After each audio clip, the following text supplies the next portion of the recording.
with me. I want to play you one bit where he talks about what this whole wall and shutdown thing is about from the Democrats' perspective. This is what he thinks. Listen to this. When it comes to keeping the American people safe, I will never, ever back down. I didn't need this fight. This is a rough fight. We're dealing against people who think that if they can stop me from building the wall, again, we've already done a lot of work, but they think that's a good thing for 2020 because they're not going to win. They think if they can stop me from building the wall, that's good. This is the reason why they don't want the wall built. All right, Chris, so we are entering the fourth week of the shutdown. Everyone comes back from the weekend, maybe a little rested, hopefully a little clear-eyed, and looking at this. Does that ring true to you in terms of what the Democrats are thinking right now? Well, look, both the Democrats and Donald Trump are obsessed with the 2020 election. We, the people of these United States, are going to be made to suffer through a lot of depredations, this and worse, in the months to come as these two parties engage in a level of idiocracy even beyond what we have seen to this point. It is all about 2020. It's all about 2020 for Trump. It's all about 2020 for the Dems. He believes, obviously, clearly, he basically says as much as he feels like if he can win here and he can, whatever, it's impossible to say what victory looks like at this point, but if he can win here and is adjudged to be the winner, then he is on track for 2020 re-election. And that if he fails somehow, that his base will abandon him and the relatively small number of people who are staying with him through this process will leave him, and then he will be alone. And he's probably right about that, so he is probably in a corner that way. Take a listen also to yesterday, what Senator Graham said on Fox News Sunday, and we have an update on what how the president reacted to that. Oh, we don't have that? Okay. Sorry, I thought that we had that. Basically, Senator Graham, I have it here on my sheet, said that he would urge the president to open up the government for a short period of time, like 3 weeks, before he pulls the plug. See if he can get a deal. And if at the end of 3 weeks all bets are off, see if he can do it by himself through emergency power. That's my recommendation. But the president this morning, before he left for New Orleans, said, I'm not going to do that. So at this point, Chris, where do you think we are in terms of getting this resolved? Well, the consequences are piling up now, and it's getting worse. And this stupid political fight where Democrats won't move Nancy Pelosi said she'd give him $1 more. Her offer was I'll give him $1 more in funding, whereas the president responded to that by actually increasing his demand to $5.7 billion. But we're still talking about not a lot of money here by the standards of the federal government, $3.1 billion. How do you get out of that? I can't tell you, but I can tell you this. Polls are out today after a long hiatus in polling. The polls are coming fast and furious, and we've got polls from Quinnipiac. We've got polls from Washington Post, other places. The president is adjudged broadly, not narrowly, broadly by big numbers across polls as the one to blame here. So the pressure is going to grow. We're going to talk about the polls in an upcoming soundbite, but I felt like the president made a little bit of news or was a little bit more open to something, and then he gets cheered by the farmers there at the meeting. Take a listen to what he said about temporary workers. No, you need these people. It'll make it easier.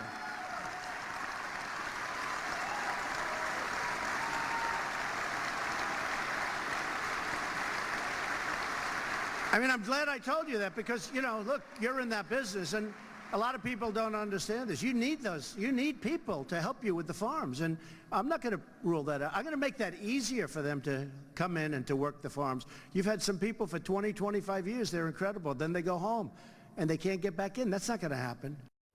Okay, the president has talked a lot about this. Maybe he's always felt this way. Large quantities of marijuana coming between the ports of entry, and the drug traffickers had to import hundreds and hundreds of pounds of marijuana. Well, now we see, you know, the fentanyl, the rise in fentanyl, the rise in methamphetamine, and even cocaine, and a great diminishment of the amount of marijuana being trafficked into this country across our southern border. So the drug war has changed, but also the violence associated with human trafficking. Migrants coming across because they have to pay the cartels to come into the corridors into our country. And many of these people are being victimized criminally, sexually in the case of women, and then through the environment. And the environment in southern Arizona during the summer is exceptionally harsh. What pulls on my heartstrings is my deputies recover over 100 bodies a year in the deserts of my county alone. And that is a humanitarian crisis. And those are only the bodies that we find. We have absolutely no idea how many bodies are out there. You also talked about how the drug problem is not just there on the border, that those are drugs that end up all across the country.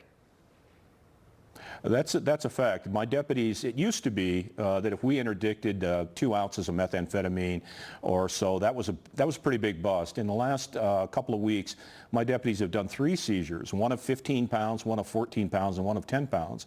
We know that those drugs are not being cooked in Pima County. They're coming up from the southern border, and then they're being distributed all across the country. So if we can stop these things in my backyard, people don't die in other people's front yards across the country. So this is a national emergency, and to suggest that it's not a crisis is to be disingenuous to the point of almost being dishonest with malice.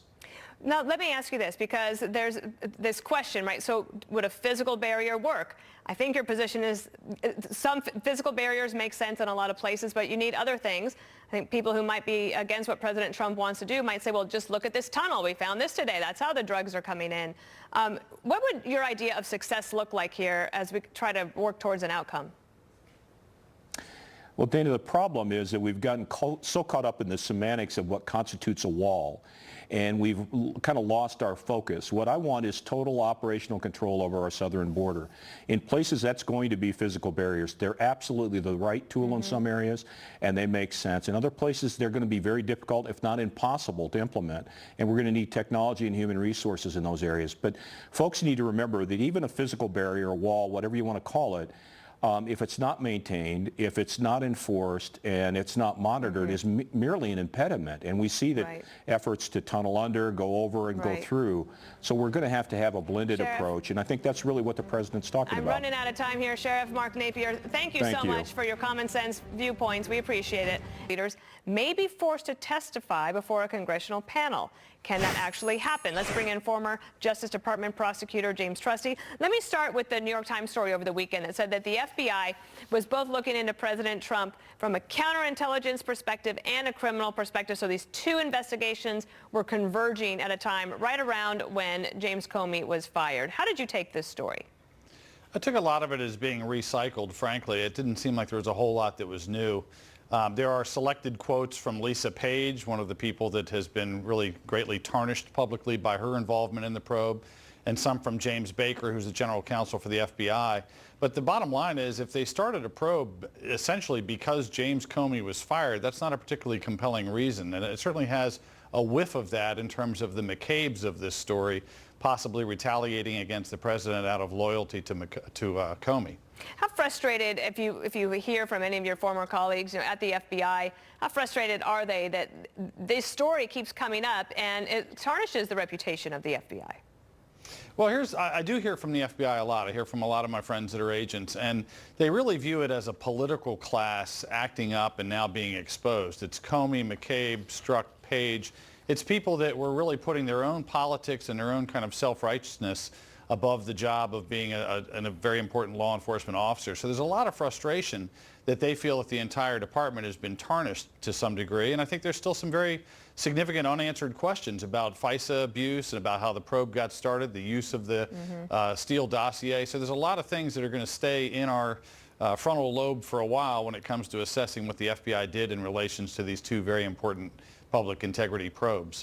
So now on to the other story that broke this weekend. So the Washington Post says that the president went to great lengths to make sure that his conversation with Putin, that there was no record of it, that it didn't leak. Listen to Kellyanne Conway, who talked about this earlier today. That was a time when there were tremendous leaks, including from when the president would have meetings in the Oval Office. And I can recall early on 2 calls with foreign leaders, I believe Mexico and Australia, that leaked, the contents of which leaked almost immediately. So there was great suspicion that some people were obviously leaking this. So now you have Democrats in Congress saying that they're going to try to force the interpreter to come and testify in front of Congress. Is that possible, allowed under the law? Well, it's possible. It kind of cracks me up to think of that poor interpreter going, I signed up for what? I don't think they're relishing the thought of being thrust into the spotlight that way. There's certainly a chance of claiming executive privilege, but the problem is it's not really internal deliberations, it's a meeting. And there is even some language that the president has used to suggest possibly that he's waived that privilege by saying it's an open thing, I don't care, let it all come out. So there's some arguments that could be made legally. I think the bigger concern is really not a legal one, it's a practical one. And if you strip away who the parties are here, just think about it on an institutional level. Do we want our presidents to be able to talk one-on-one from time to time without everyone being turned into a listening post at their expense? So I think our allies, as well as the Putins of the world, would be very concerned to know that anybody that's remotely in the room can suddenly be hauled out publicly in front of Congress to talk about the conversation. And one quick word from you. The president's nominee to run the Justice Department will testify tomorrow. What's the number one thing that prosecutors look for when they're listening to somebody like Bill Barr, who they know from the past? Well, I think they want an independent, strong voice. They want somebody who is going to be very cognizant of the important role of DOJ in our society, one that has a real independent streak from the executive branch and from the legislative branch. So I think they want to hear a little bit of vitality to his testimony. All right, well, that testimony is tomorrow, so we'll be watching that. We'll check back in with you this week. Thanks, James Trusty. All right, see you, Dan. So he is one of the American citizens held hostage in Iran. Now his wife is speaking out about her husband's ordeal in one of Tehran's most notorious prisons. The House Minority Leader set to meet with Congressman Steve King over his controversial comments. What kind of action could they take? That language has no place in America. That is not the America I know, and it's most definitely not the party of Lincoln. Charged comments Iowa GOP Congressman Steve King made to the New York Times. Now the Republicans' future could be in jeopardy after House Minority Leader Kevin McCarthy pledged to take action. Senior Capitol Hill producer Chad Pergram is live on Capitol Hill with more. Chad. Well, we're expecting a meeting later today between Kevin McCarthy and Steve King. This is the first time that Kevin McCarthy has formally tried to talk to King about this. And in the past half hour, we've gotten a statement here from Bobby Rush, Democratic congressman from Illinois, who wants to censure Congressman King. I'm going to read part of the statement here. My resolution to censure Representative King sends a clear message to the American people. This Congress will not turn a blind eye to his repugnant and racist behavior. Anything short of censure would be shallow. Now, that is one of the three formal modes of discipline in the House of Representatives, censure. It lies between reprimand and expulsion. They've only censured 23 members in the history of the Republic. The last was Charlie Rangel in December of 2010. The last formal discipline was meted out to Laura Richardson in 2012. She was a Democrat from California. Now, at the end of the day here's the problem that Republicans have. Look at the makeup of the incoming freshman Republican class and the incoming freshman Democratic class. There's a lot of diversity, Indian Americans, Native Americans, a lot of white males in the Republican class. This is the issue that Republicans have as they try to reach out to those voters, and if they don't act, there's a problem. Here's something else. Kevin McCarthy the other day was pretty critical of House Speaker Nancy Pelosi after the comments by Rashida Tlaib, the incoming freshman Democrat from Michigan, after she used profane language talking about impeachment and the President of the United States. So if Kevin McCarthy is going to call out Nancy Pelosi for how she's handling Rashida Tlaib, he has to kind of go the other way with Steve King. But whether or not there will be any formal discipline against Steve King remains to be seen. We'll see what happens after that meeting later this afternoon. Dana? All right, Chad Pergram, thank you. Thank you. So both sides are putting their own spin on a pair of recent polls about the government shutdown. The surveys show a majority are more likely to blame the president than Democrats in Congress. Kristen Soltis Anderson is a Republican pollster, Washington Examiner contributor, and author of The Selfie Vote. I'm glad to have you here today.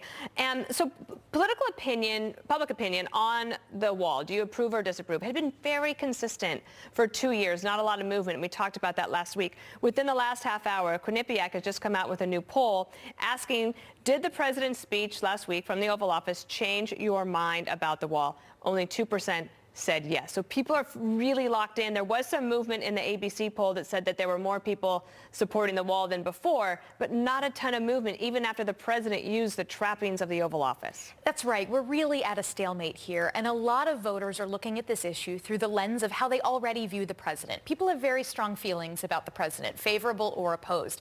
If you're favorable to President Trump, this is something he promised. This is something you're going to support, no matter how long this shutdown takes. Right now, 82% of Americans say that they haven't been personally inconvenienced by the shutdown. So if you support the president, you're unlikely to move because suddenly the shutdown's hurting you personally. right now. And then those who oppose the wall, there are some folks that may have voted for something like a fence in the past, but they really don't like President Trump. He's so closely associated with the wall, therefore it's tied to him and they don't like it. So I believe that some Republicans think that the Democrats are painting themselves into a corner, that they're going to become the party that is against border security, and that is going to come back to haunt them. So far, do you see that bearing out? Not particularly, because Democrats continue to be ahead a little bit when it comes to questions of who are you blaming for the shutdown. They're blaming Trump more than Democrats. Yeah, I think we have that for the ABC News Watch Post poll. 53% of the blame goes to President Trump, 29% to Democrats in Congress, and 13% saying both of them. However, one number where President Trump does a little bit better than his job approval is on the question of immigration. When they asked voters in that Quinnipiac poll, who do you trust more on immigration? Democrats 49, Trump 44, only a 5-point deficit. Trump is a bit more popular than the wall is. So this idea that, yes, we need to be tougher on border security, an awful lot of voters say yes to that, but is the wall the right approach? That's when you begin to see the support fall a little bit. What about younger people? You focus on millennials. You know that age group a lot. How do they break down when it comes to this border security issue? I think for younger people, they tend to be more upbeat about things like, let's use technology to get this right. Let's really assess where are most people coming into the U.S. illegally. If it's through airports, for instance, are there different things we can do with technology at airports to make sure that folks who are coming into this country, if they're supposed to be leaving, we know that they're supposed to be leaving? Can we use sort of more futuristic technology? You know, the president has sort of pushed back on this idea that the wall is medieval. But I think you'd find younger people saying, look, do we have technology that can solve this problem better? And if so, why don't we turn to that instead? Earlier today at the convention where the president is speaking to the American Federation of Farm Bureau, he said that this is all about 2020, that the Democrats think that they can hurt me and my chances for re-election by keeping this shutdown going, by preventing me from fulfilling not just a campaign promise, but he said it's something he believes needs to be done. When it comes to 2020, how much are views shaped now? We have a bunch of Democrats headed to Iowa, so that is underway. But do people really pay attention at this point? So I am not of the mind that this shutdown is, at this point, likely to affect 2020. Let's think about the last time there was a shutdown. In 2013, Republicans took a beating in the polls for that shutdown. And then the very next month, you had the rollout of healthcare.gov, the Obamacare exchanges. It was a disaster. And that following election in 2014, Republicans did well. The shutdown there evaporated as a political factor. This is a bit of a longer shutdown. It may well become a lot longer of a shutdown. So there's no way to say for sure it won't affect 2020. We've got an awful long way to go. You mentioned that people are saying that has the shutdown affected me? You have ABC poll saying 38% of people say it's a crisis, 41% say it's a serious problem. You saw some of those TSA lines that people are showing today. That's when it starts to get a little bit more real for people? I think so. I think the first time you see, a big airport like we had at Houston Airport having to shut down a terminal, more of that. If there's a big outbreak of a foodborne disease that happened, it could have been prevented had there been more food inspectors, something like that. That's when I think you could begin to see public opinion move real fast. All right, Kristen Soltis Anderson, it's great to have you here, Thanks, especially Dana. in studio. Thanks for being here. For sure. So the wife of one American held hostage in Iran now speaking out to Fox News about her husband, a Princeton University graduate student detained in one of Tehran's most notorious prisons for the past 3 years. Senior national security correspondent Jennifer Griffin is live at the Pentagon with more. Jennifer. Dana, at least 4 Americans are currently being kept by Iranian authorities on what their lawyers, the State Department, and UN Working Group on Arbitrary Detention say are trumped-up spying charges. They are pawns in the larger geopolitical conflict between the U.S. and Iran. We traveled to Princeton, New Jersey to speak with the wife and 5-year-old son of one of those American prisoners. Princeton PhD student Zia Wang is a scholar of 19th century Central Asian politics. 3 years ago, he received an academic visa to visit Tehran. His son was 2 years old at the time and now hasn't seen his father in 3 years. Iran says that he's a spy. Yeah. He is not a spy. He's not a spy. He's just a history nerd. All he wants to do is to do a good research and then teach for the rest of his life. His wife, Hua, has been fighting for his freedom ever since. Her husband left home the same month the Iran nuclear deal took effect. 5 American prisoners were released as part of the deal. For 20 days, she did not know where he was. I received a phone call, and it was him crying to me that he was detained. So it was the time that he first came out of solitary confinement and gave me a phone call. And he literally cannot say anything. He just cried to me. What did he say it was like in prison? How was he treated? He cannot even properly form a sentence. Jane Manners was in the same Princeton PhD program with Wang. He is not a spy. He is a man who is so deeply passionate about history that he was in the wrong place at the wrong time. He was an American citizen in Iran right after Iran had released nearly all of its U.S. prisoners, and they perhaps needed more. As a bargaining chip. As a bargaining chip. His wife and son hope that he'll be returned soon and that the Iranians will realize they made a mistake. Back to you, Dana. All right, Jennifer, thank you for that story. So Bernie Sanders adding staff ahead of making a decision on a 2020 run. Next, our panel breaks down the latest additions to the widening field, plus why teachers are walking off the job in the nation's second largest city. A pair of Democrats formally jumping into the 2020 race this weekend. Former HUD Secretary Julian Castro announcing his plan Saturday from his hometown of San Antonio, Texas, as Hawaii Congresswoman Tulsi Gabbard also says she has eyes on the White House.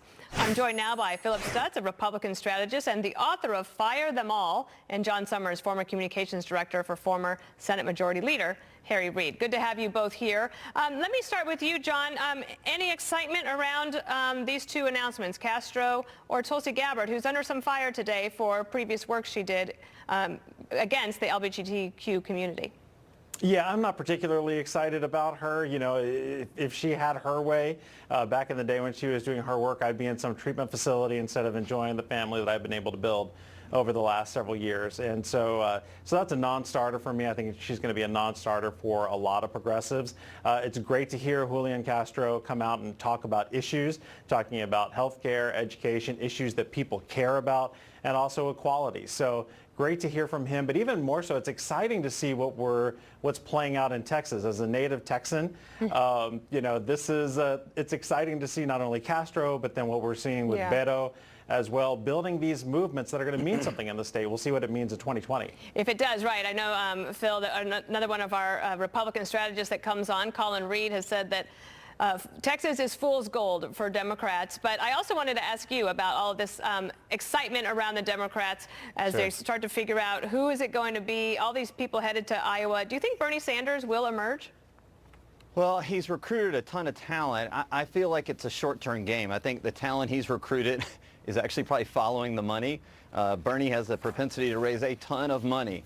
But in the end, and you know this, Dana, we've seen it in politics for years and years, you pretty much get lightning in a bottle once. Not all the time, but most of the time. And you've got a lot of candidates out there. It'll be the biggest field that the Democrats have ever put together. And so who is going to get the lightning in the bottle? I'm not sure it's almost 80-year-old Bernie Sanders this time. It could be Beto. It could be Elizabeth Warren. But there's somebody that will take it. And although Bernie will raise a ton of money, I'm not sure he's going to make it in the long run. And then what about, John, let me ask you about Joe Biden. There's, you know, obviously people are talking about that. David Leonhardt writes today about how Joe Biden is different from the rest of them, that he should get in there and that he should definitely run. What are your thoughts on that? Well, I've been a big Joe Biden fan for a long, long time. It would thrill me to see him jump into the race. I think he's exactly what we need. You know, but at the end of the day, you know, I hear mixed comments from people who are close to him as to whether he's actually going to run or not. So, yeah. Well, and while I have you, Philip, I wanted to ask you this. You're from Florida, and there's a story in the New York Times today. Jonathan Martin wrote it, basically saying that the Democrats are worried that Florida is possibly not the swing state that it was. It is actually becoming more of a red state. And if Florida is able to do that and take that off the map for Democrats, I mean, that means the path to getting to the Electoral College is harder for a Democrat in 2020. Why do you think Florida is turning this sort of reddish, more reddish color? Yeah, the obvious reason is no income tax, and you have candidates out there like Andrew Gillum that was talking about bringing a state income tax into the taxpayers. So they were very much against that. But the one issue I think that has been studied by the Wall Street Journal and a couple others is the school choice issue. This particular election cycle, Republicans really came out for DeSantis and on the school choice issue and targeted African Americans and minority voters. And what we found was that minority voters voted 2/3 more for DeSantis than they did for Donald Trump in 2016, and they doubled the turnout for DeSantis than they did for Rick Scott in the same election. And so I think if Republicans continue to try to build that momentum, especially in the minority communities, that could make the state a pretty big lock for Republicans. John, I'll give you the last word on Florida. Yeah, I think Florida's been a red state longer than most of us care to admit, but it's actually, we've seen a big change as a result of the last election when voters passed a ballot initiative reinstating the voting rights of nearly 1.5 million ex-felons. And they know who fought for their right to vote, and they know who fought against their right to vote, and that, of course, being the Republicans, who will take just about any opportunity to silence the voices of the popular vote. Well, you both live in states where there's going to be a lot of ads coming up in 2020, so that'll be fun to watch. Philip Stutz and John Summers, thank you. Thank you. Thank you. Prosecutors. Matt Finn is live at the courthouse in Barron, Wisconsin. You've been on this story from the beginning. Matt? Dana, unfathomable details coming from this criminal complaint. First of all, it indicates that the suspect, Jake Patterson, admitted to killing James and Denise Kloss and taking their 13-year-old daughter, Jamie. It also expands on the origin of this suspect's obsession with Jamie, saying he saw her one time on her way to school, and that's when he knew he would take her. A portion of the criminal complaint reads, on his drive to the cheese factory on one of his 2 mornings he worked there, he had stopped behind a school bus on U.S. Highway 8 where he watched JLC, Jamie, get on a school bus. The defendant stated he had no idea who she was, nor did he know who lived at the house or how many people lived at that house. The defendant stated when he saw JLC, Jamie, he knew that was the girl he was going to take. According to police, Patterson kept Jamie in his house for nearly 3 months and made her hide under his bed when people came over. Patterson stuffed laundry bins with weights against his bed so Jamie would not be seen, the weights making it difficult for her to move them. Jamie says she was deeply afraid to run because the gun was visible at times, and Patterson lashed out at her one time when she moved the bins, hitting her very hard.